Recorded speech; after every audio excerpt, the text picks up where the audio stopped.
I used to wake up every morning feeling heavy, not because I had nothing to do, but because I had too much. I would open my eyes already thinking, I have things I want to do, but there's never enough time. If I had 2 or 3 extra hours, I could finally finish what I have to do. And then maybe I could start what I actually want to do. I truly believed that. I thought people who live freely were just different.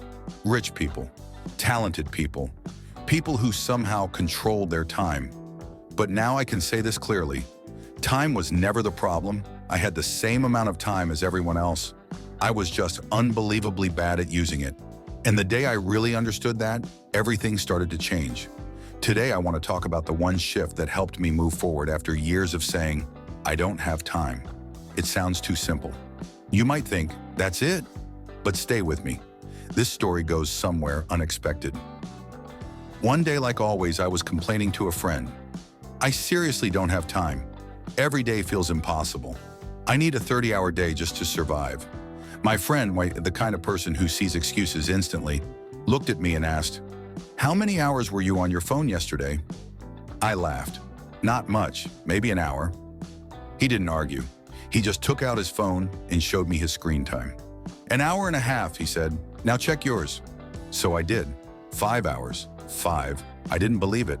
The day before, I had spent 5 hours scrolling endlessly, watching videos I barely remembered, reading articles I forgot instantly, opening games I didn't even enjoy. When I saw that number, I felt embarrassed. I kept saying I had no time. But there it was, 5 hours. I was wasting my own time and complaining about not having enough of it. And that's when something clicked. The problem wasn't time, it was how I was using it. Here's a truth no one wants to hear. People who are doing well in life have the exact same 24 hours you do. No extra time, no secret 25th hour. The difference isn't motivation, it isn't discipline, it's how they think about time. Most people see time as something that happens to them. I don't have time, like weather, completely out of their control. But that mindset is what keeps people stuck, because time isn't something you have. It's something you create by choosing what not to do. After that conversation, I tried an experiment.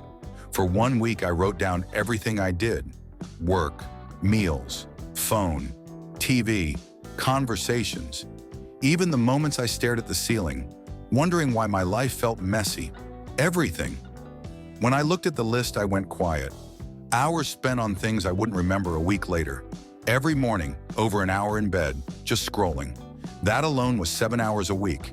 An entire workday. Gone. Games I didn't care about. Short videos that went nowhere. Social media refreshed again and again, hoping something important would appear. Then I noticed something else. Most of what I called being busy was just procrastination in disguise. I'll check email first. Let me clean my desk. I need to think a bit more before starting. They sounded productive. None of them were. So I made one decision. I would treat time the same way I treat money. When you spend money, you ask if it's worth it. But time? A mediocre show takes hours. A game designed to hook you takes the whole night. A 5-minute conversation somehow becomes an hour. Time was the only thing I gave away without thinking. Here's the question that changed everything. If this cost money, would I pay for it? Would I pay to scroll social media for an hour? Would I pay to watch something I'm not even enjoying? Would I pay for a conversation going nowhere? Of course not. And yet I was paying with something far more valuable for almost nothing: my life. Because that's what time is. Every hour you spend is a piece of your life you never get back. That question is uncomfortable, but it shows you the truth. Next, I wrote down what actually mattered. The things I didn't want to regret. Projects I wanted to finish. People I cared about. Experiences I wanted to have. Then I looked at my calendar and asked, where is any of this? It wasn't there. What was there were random obligations and things I said yes to without thinking. The important things were labeled, when I have time, which really means never. So I flipped the order. I scheduled what mattered first, like real meetings, non-negotiable. Everything else had to fit around it or disappear. Some people said I was taking it too far, but what's really strange is letting other people's priorities decide how your life is spent and hoping time will magically appear. A month later, things were different. Projects that had been stuck were finished. Exercise became normal. Skills I kept postponing were finally started. And somehow I had more free time than before. Not because I gained hours, but because I stopped wasting them. So here's the only thing I'll ask you to do. For 1 week, write down how you spend your time. Then ask yourself, is this how I want to spend my life? Because you're not spending time. You're spending your life. And once you see that clearly, you don't go back. You protect your time. Your choices change. And your life starts to move.